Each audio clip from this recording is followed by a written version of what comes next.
ప్రోలయ వేమారెడ్డి ఆస్థాన కవిగా ఎర్రన ఉండేవాడు.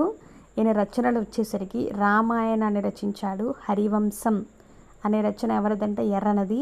అరణ్య పర్వశేషం అనే రచన ఎవరిదంటే కూడా ఎర్రనదే. నృసింహ పురాణం అనేవి వీరి రచనలు అనమాట.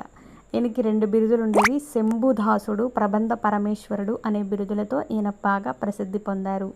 వీరి రచనా శైలిలో సూక్తి వైచిత్రి అనేది పేరెన్నిక గన్నది అనమాట.